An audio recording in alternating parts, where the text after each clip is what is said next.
Assalamu alaikum frères et sœurs en islam, très heureux de vous retrouver encore une fois de plus. Aujourd'hui, Inch'Allah, on va parler de certaines pratiques que nos parents font, qu'on va dénoncer, on va décrier et on va interpeller ces personnes-là afin qu'ils abandonnent ces pratiques-là.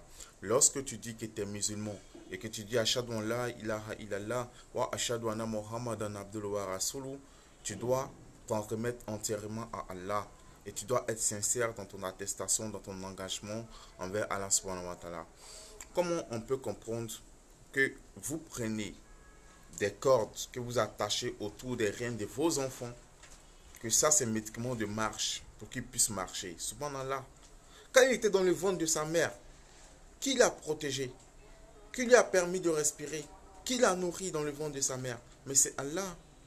Donc Allah qui l'a créé, qui lui a donné deux pieds, n'est-il pas capable de lui permettre de marcher? Essayons de comprendre. Afala Taqilun. On prend des bracelets fabriqués, on met sur la main de l'enfant, on dit c'est pour qu'il pousse des dents. Subhanallah. Allez donner à un vieux édenté pour qu'il ait des dents. C'est Allah qui donne tout ça. Il faut s'en remettre à Allah. Quand tu fais un enfant, tu confies ton enfant au Seigneur.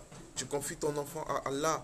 Pour que Allah subhanahu wa ta'ala le protège. Pour que Allah subhanahu wa ta'ala fasse de lui un bon enfant. Mais tu ne le confies pas à des charlatans. Tu ne le confies pas. Tu ne confies pas son sort à des créatures. Tu confies son sort au Créateur. C'est l'erreur que beaucoup font aujourd'hui.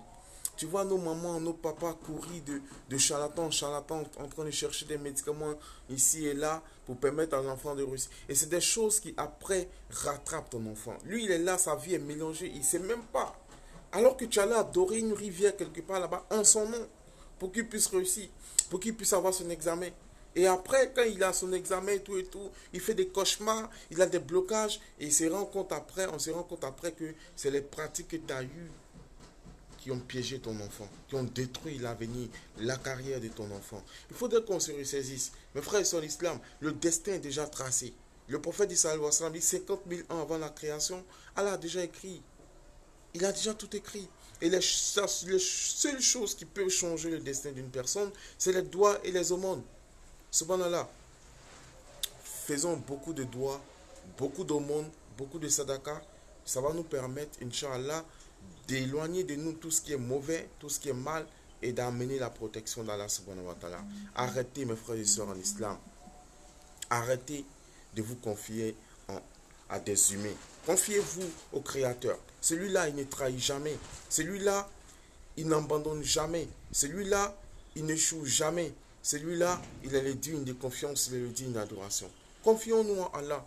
Ne cherchons pas protection auprès des djinns, auprès des humains. Il ne peut pas nous protéger. Seul Allah subhanahu wa ta'ala est capable de nous protéger. C'est pourquoi, mes frères et sœurs en islam, arrêtons de prendre des gris-gris, nous surcharger avec ces amulettes-là, porter des bagues, soit disant que ces bagues-là peuvent nous protéger des accidents. Subhanallah, je ne sais pas d'où on sort ça. Une bague ne peut pas protéger quelqu'un. Le seul protecteur, c'est Allah. Allah il dit dans le Coran, il dit Allah il est le protecteur des croyants, alors que les mécréants n'ont pas de protecteur. Subhanallah, les mécréants n'ont pas de protecteur. Si tu me crois en Allah, tu n'as plus aucune protection. Alors que si tu crois en Allah, que tu places ta confiance en Allah, Allah il devient automatiquement ton protecteur parce que tu es un croyant. Mes frères et sœurs en islam, ne disons pas de notre bouche que nous sommes croyants et alors qu'on agit en mécréant. Plaçons notre confiance en Allah. Abandonnons ces pratiques-là.